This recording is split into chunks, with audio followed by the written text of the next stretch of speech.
നമസ്കാരം. ഇന്ത്യയുടെ തിരിച്ചടിയിൽ പാകിസ്ഥാൻ സൈന്യത്തിന് തിരിച്ചടി നൽകാൻ സർക്കാർ അധികാരം നൽകിയതായി റിപ്പോർട്ട്. ദേശീയ സുരക്ഷാ സമിതിയെ ഉദ്ധരിച്ച് പാകിസ്ഥാൻ മാധ്യമമായ ദി ഡോൺ ആണ് ഇക്കാര്യം റിപ്പോർട്ട് ചെയ്യുന്നത്. സൈന്യത്തിന് അനുയോജ്യമായ നടപടികൾ എടുക്കാൻ അധികാരമുണ്ടെന്ന് ദി ഡോൺ റിപ്പോർട്ടിൽ പറയുന്നു.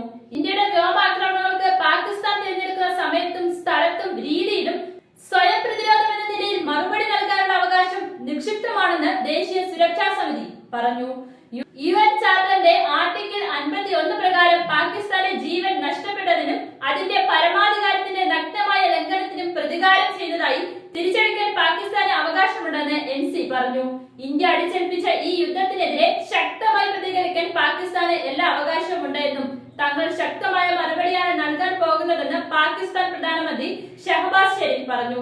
ബുധനാഴ്ച പുലർച്ചെയാണ് ഇന്ത്യ പാകിസ്ഥാനിലെ ഭീകര ക്യാമ്പുകൾ ലക്ഷ്യമിട്ടിട്ടുള്ള ആക്രമണം നടത്തിയത്. ഈ ആക്രമണത്തിൽ 70ഓളം ഭീകരർ കൊല്ലപ്പെട്ടിട്ടുണ്ട് എന്നാണ് ഇന്ത്യ പറയുന്നത്.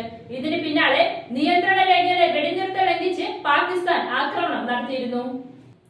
ഇതിൽ 7ഓളം കാശ്മീരികൾ കൊല്ലപ്പെട്ടിട്ടുണ്ട് എന്നാണ് വിവരം. ഇതിനിടെയാണ് പാകിസ്ഥാൻ തിരിച്ചടിക്കൊരുങ്ങുന്നത് എന്ന വിവരവും പുറത്തുവിടുന്നത്.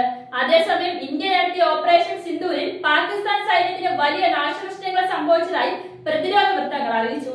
പാകിസ്ഥാൻ സൈന്യം പീരങ്കികൾ ഉപയോഗിച്ച് കനത്ത നാശനഷ്ടങ്ങൾ വരുത്തിയതിനെ തുടർന്നാണ് ഇന്ത്യൻ സൈന്യം പ്രതികരിച്ചതെന്ന് വൃത്തങ്ങൾ കൂട്ടിച്ചേർത്തു.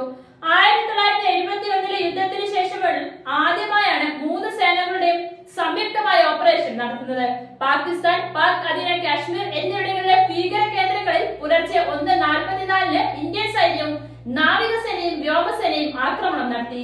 ജമ്മു കാശ്മീരിലെ പഹൽഗാമിൽ 26 പേരെ വെടിവെച്ച് കൊന്ന ഭീകരാക്രമണം കഴിഞ്ഞ 2 ആഴ്ചയ്ക്ക് ശേഷമാണ് ഇന്ത്യയുടെ തിരിച്ചടി വന്നിരിക്കുന്നത്. പ്രധാനമന്ത്രി നരേന്ദ്രമോദി ഓപ്പറേഷൻ നിരന്തരം നിരീക്ഷിച്ചുവെന്ന് വൃത്തങ്ങൾ NDTVയോട് പറഞ്ഞു. നിരോധിത സംഘടനയായ ലഷ്കർ-ഇ-തോയ്ബയുടെ ആസ്ഥാനം ഉൾപ്പെടെ പാകിസ്ഥാനിലെ POKയിലെ ഭീകര കേന്ദ്രങ്ങളാണ് ഇന്ത്യ ആക്രമിച്ചത്. ലഷ്കറിന്റെ പ്രതിനിധിയായ റെസിസ്റ്റൻസ് ഫ്രണ്ട് പഹൽഗാം ആക്രമണ